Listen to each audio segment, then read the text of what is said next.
Hello everyone, you're welcome to this lesson. In this video, you are going to solve this question I have here.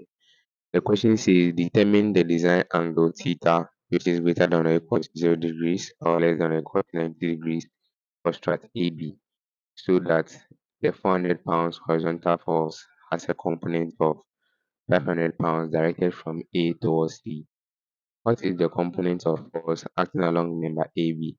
Take phi to be 40 degrees.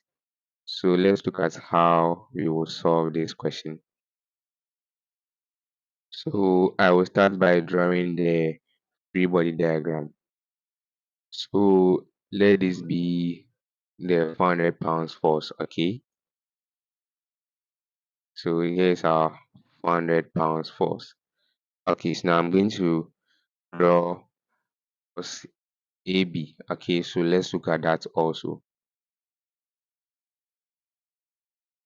So let this be FAB. Okay, let that be FAB. And then now let's draw FAC.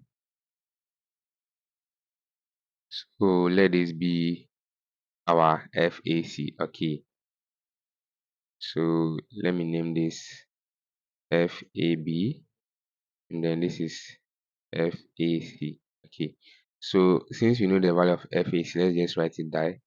Let's write it there, which is the 500 pounds force. Okay, and then the angle between FAB and then the 400 pounds force is theta. Okay, and then the angle between the 500 pounds and FAB is 5, which is what, 40 degrees.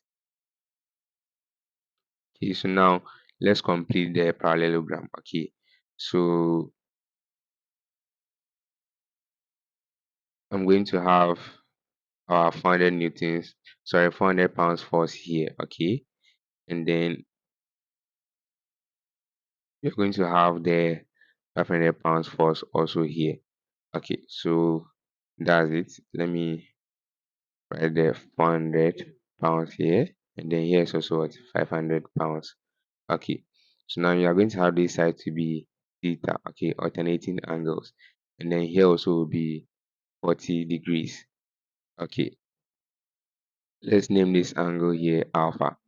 Okay, so now you can go ahead and then find theta. Then after finding theta, we can find alpha, and then after finding alpha, we can find what, FAB. Okay, so now let's go ahead and then find theta. Okay, so let's look at how you are going to do that.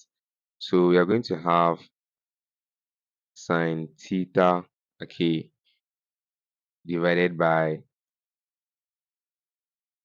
the 500 pounds force. Okay, then that will be equal to sine 40 degrees, okay, divided by the 400 pounds force. Okay, so now we're going to have sine theta to be equal to sine 40 degrees divided by 400 multiplying 500. Okay, so let's see what you are going to get. So we have sine 40 degrees divided by 400 multiplying 500. So this will give us sine theta to be equal to 0.803. So you're going to have theta to be equal to the sine inverse of 0.803. So let's see what you're going to get. So that will give us a value of 53.46 degrees. So that's the value of what, theta. So now that you know the value of theta, you can find alpha. So we're going to have alpha to be equal to 180 degrees minus 53.46 degrees plus 40 degrees. Okay, so let's see what you're going to get for alpha. So you have 180 degrees minus 53.46 plus 40 degrees. That gives us a value of 86.54 degrees. Okay, so now that we know the value of alpha, we can go ahead and then find FAB. Okay, so let's look at that. We're going to have FAB over sine alpha, which is 86.54 degrees, to be equal to the 400 pounds force over sine 40 degrees. Okay, so we're going to have FAB, okay, to be equal to 400 over sine 40 degrees times the sine of 86.54 degrees. Okay, so now let's simplify this and find FAB. Okay, so that's going to be 400 over sine 40, okay, multiplying sine 86.54. So that will give us FAB to be equal to 621.16 pounds. Okay, so that will be the value for FAB.